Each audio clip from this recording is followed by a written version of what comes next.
Bonjour tout le monde, j'espère que vous portez bien. Je m'appelle Jolene, puis cette vidéo aussi, elle sera super le fun. Moi, je vous dis déjà d'avance, écoutez déjà la chanson, c'est entraînant, vous allez danser, vous allez avoir du plaisir. Non, en vrai, je rigole, ça sera une petite analyse. J'espère que vous allez avoir du fun. Tantôt, je disais, on va avoir du fun, on va s'amuser. Regarde, j'ai même déjà enlevé ma veste tellement j'avais chaud. Puis, bon, entre dans le vif du sujet.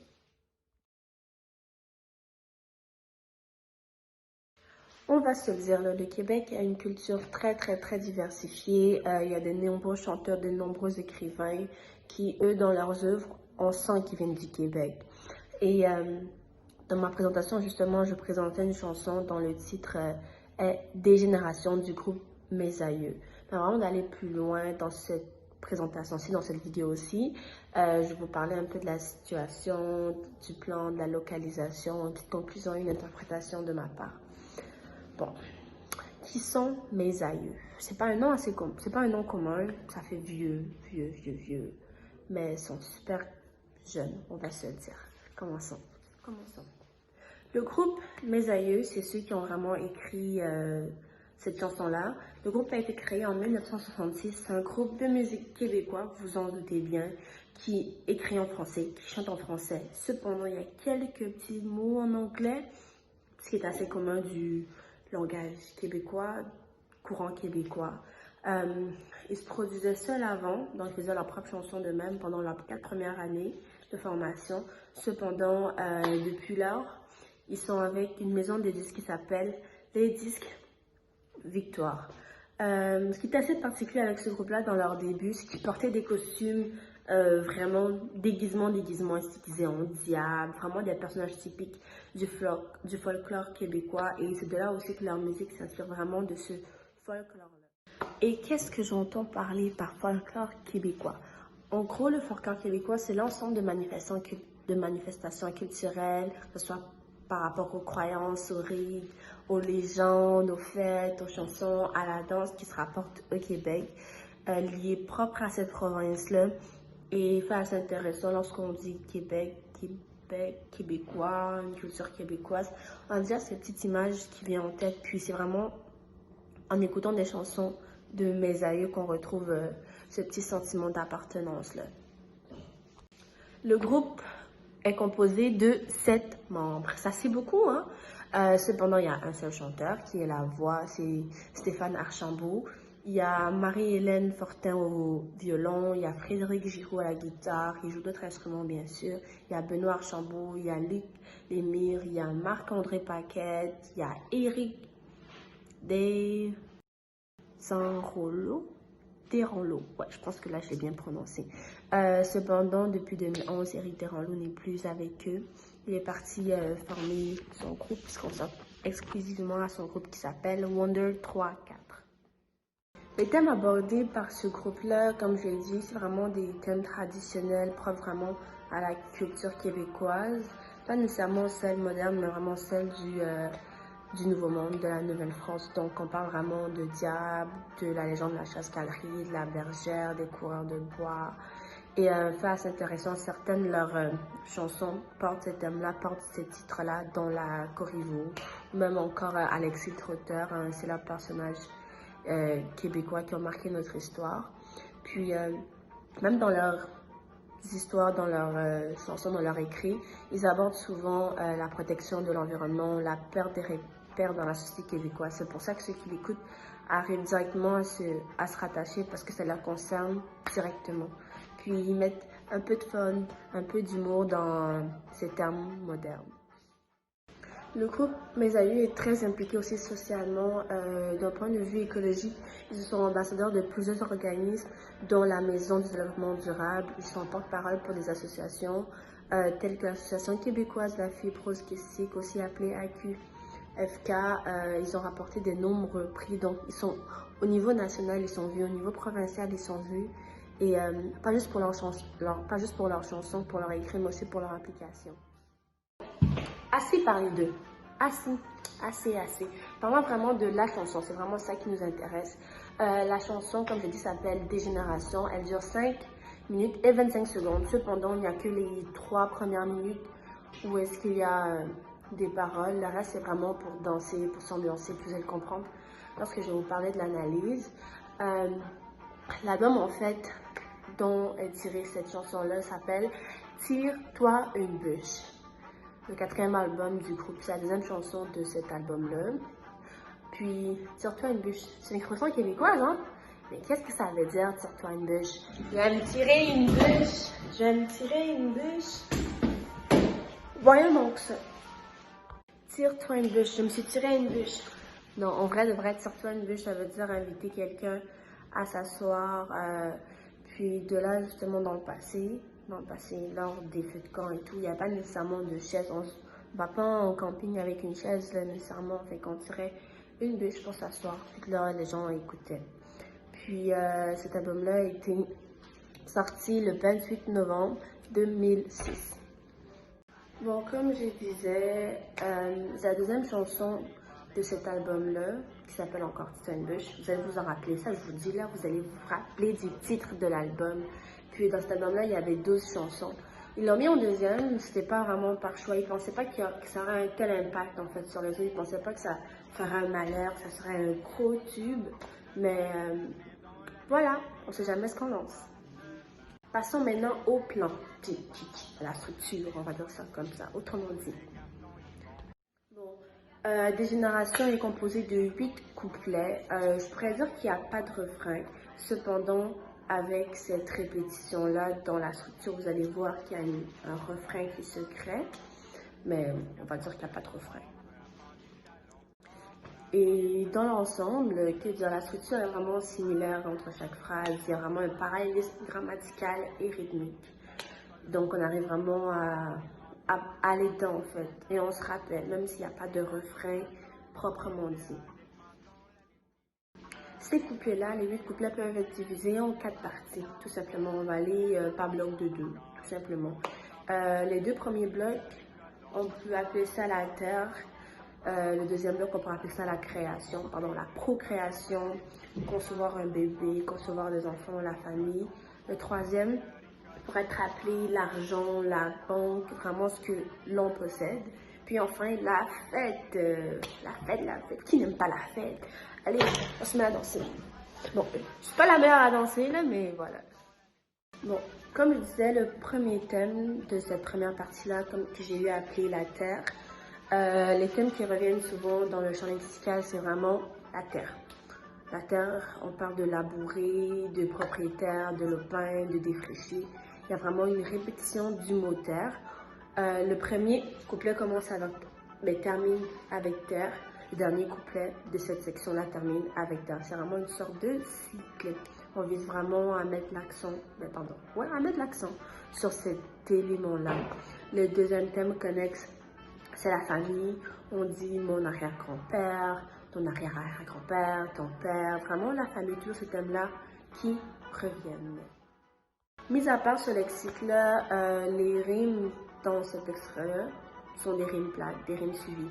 Et c'est la même chose tout au long de la chanson, ce qui est vraiment facile en tout cas, on s'en rappelle, c'est des rimes simples, vraiment simple, plate.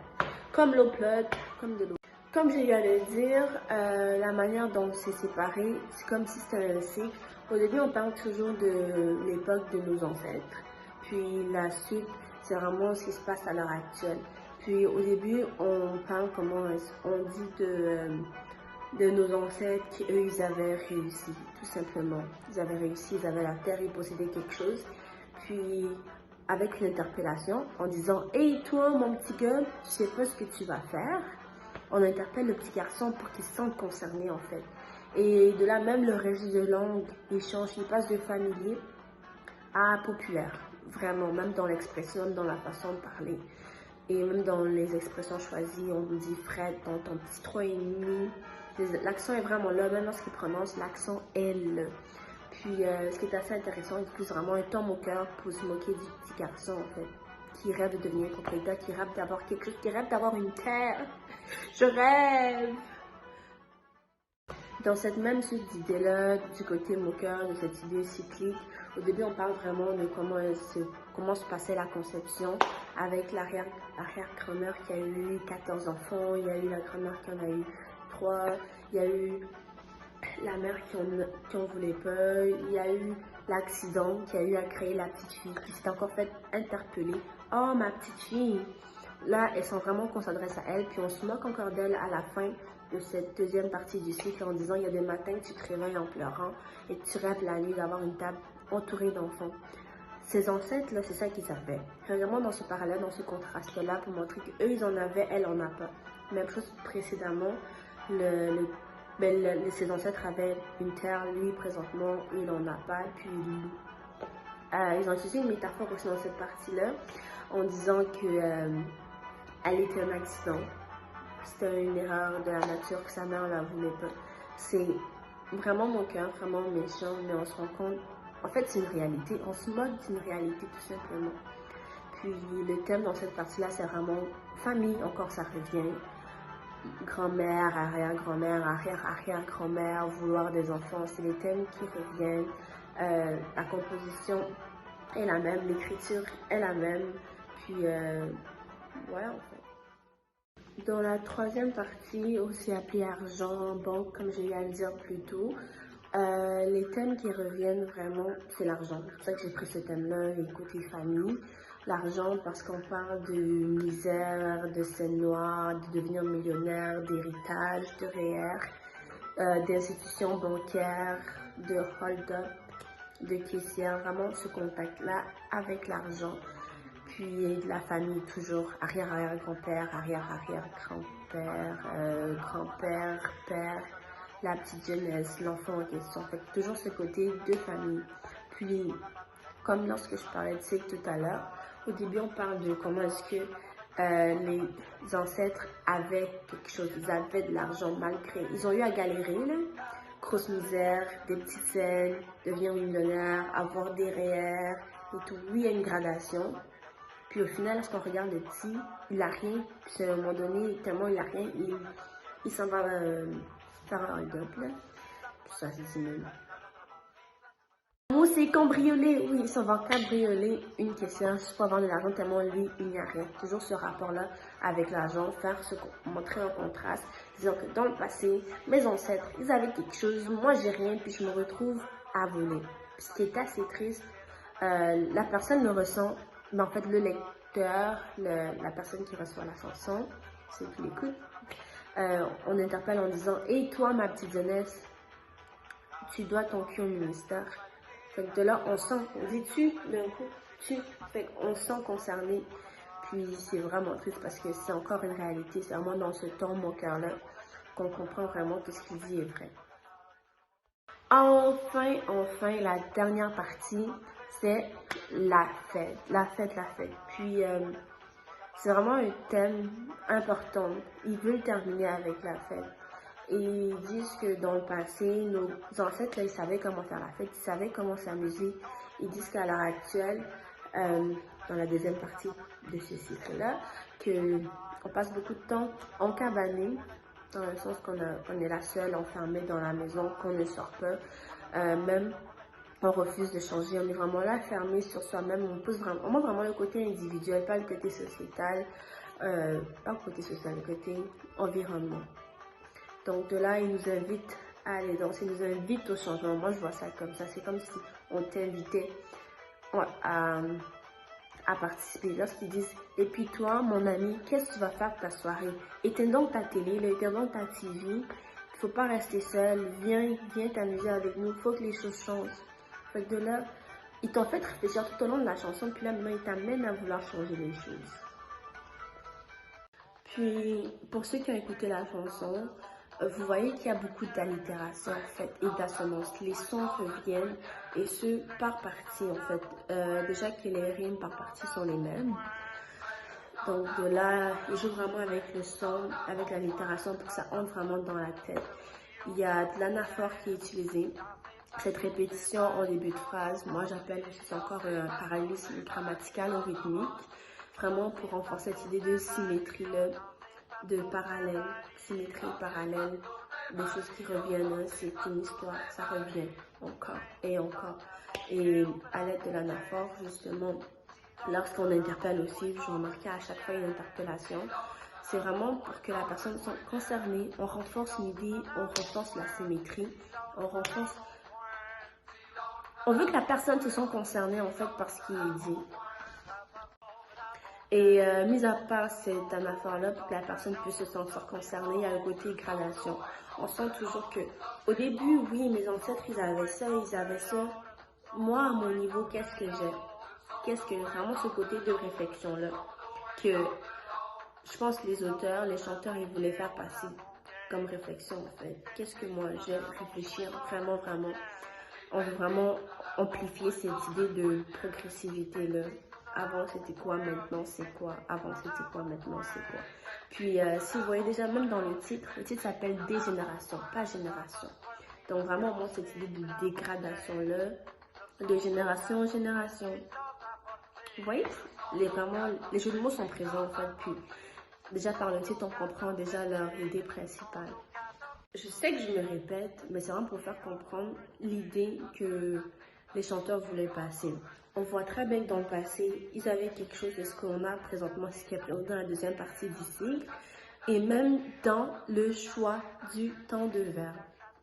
Regardez, lorsqu'on parle de l'arrière-arrière-grand-père, de l'arrière-grand-père, du père, et ainsi de suite, vraiment dans le passé, avant d'arriver à la personne qu'on est, on utilise toujours les temps du passé. Passé composé, l'imparfait. Et lorsqu'on arrive à nous, lorsqu'on nous interpelle, toi mon petit gars, toi ma petite jeunesse, toi ma petite fille, on parle au présent. Au présent, on parle vraiment de la situation actuelle, vraiment ce qu'il y avait et ce qui est. La chanson Dégénération, écrite par mes aïeux en 2006, est considérée comme une chanson folklorique du folklore québécois des temps modernes, avec un registre familier, avec certaines expressions populaires pour attraper le public, pour qu'ils soient vraiment concernés, pour se rapprocher d'eux. Ils utilisent vraiment un ton humoristique, ils se moquent de temps en temps pour que la personne puisse comprendre vraiment la réalité en fait. On va dire que c'est un peu satirique, là, mais vraiment plus moqueur qu'autre chose. Puis la musique est entraînante, assez redondante, on s'habitue petit à petit. Puis vraiment, le champ lexical qui revient, c'est la famille. Donc vraiment, ce qui revient, c'est la famille. On fait face à certaines réalités de ce qui se passait dans le passé, de ce qui se passait dans le passé. Quelle redondance, hein, de ce qui arrivait, puis de ce qui est à l'heure actuelle. Puis ce qui est assez intéressant, c'est qu'il vise vraiment ce côté de réflexion-là, suite à l'écoute de la chanson, puis côté insouciance, on danse, puis à la fin, lorsqu'on s'assoit, puis lorsqu'on réfléchit à cette chanson-là, on dit qu'il y a beaucoup plus. Et il faut se le dire, en tant que société, nos besoins évoluent, nous avons commencé à chercher de l'argent et d'autres formes de recherche simplement pour suivre, pour bien vivre en fait. On ne cherche plus à vivre, à être bien, on veut toujours plus, toujours plus, toujours plus. Moi j'appelle ça la mondialisation, toujours avoir le dernier cri alors que ce qu'on a pour être très bien nous suffire. Mais il faut simplement réaliser que ce que nous voulons, c'est pas nécessairement ce dont nous avons besoin. Puis nos ancêtres, ça ils l'ont compris. Et au fond, moi je me dis que la chanson raconte un cercle. Oui, il y a eu des mini-cycles dans chaque étape, comme je disais, dans chaque partie du plan. Mais on revient toujours à la situation initiale, on revient toujours à l'idée principale d'être comme nos ancêtres. D'être propriétaire comme mon arrière-arrière-grand-père, d'avoir autant d'argent que mon grand-père, de ne pas arriver au point de cambrioler pour avoir de l'argent. Je rêve d'avoir une famille, mais mes ancêtres, elle avait ça. Ma grand-mère, elle avait des enfants, mes arrière-grands-parents avaient des enfants. Pourquoi est-ce que je suis bloquée à ce niveau de rêve-là? Pourquoi? Puis de là, vraiment, l'idée, c'est de se dire qu'il faut rester dans la simplicité. Être fier de ce qu'on a, puis voir un peu comment est-ce qu'on pourrait en avoir plus. Et cette chanson-là me touche tout simplement parce que je me sens concernée. Oui, j'ai pas grandi au Québec. Oui, mes arrière-grands-parents, là, ils n'ont pas grandi au Québec. Ils n'ont pas eu à vivre tout ce que ceux qui sont ici ont vécu. Mais veut pas. Mes grands-parents, ils ont quand même souffert. Là. Mes parents, ils ont souffert. Ma mère, elle a souffert. Mon père, il a souffert pour nous amener ici. Puis, des fois, je me dis que je suis gâchée. J'ai quitté la maison de mes parents pour me prendre un appartement. Puis, vraiment, je l'ai ressenti. Je vis dans un petit 3,5. Bon, pas un 3,5 là, un 4,5. C'est pas si pire. Je me plains pas. Mais quand même. Mon père, il est propriétaire. Moi aussi, je rêve de devenir propriétaire. Puis, je veux dire, je vais me servir de ses conseils, en fait, pour avoir ce que mes parents avaient, pour avoir ce que mes ancêtres avaient, et pour qu'ils soient fiers de moi. Je veux plus de dégénération, je veux une nouvelle génération. Une génération fière, une génération propre. Des descendants fiers, des descendants propres. J'ai aussi envie que moi, mes petits-enfants, petits-petits-enfants, soient tout autant touchés que je le suis.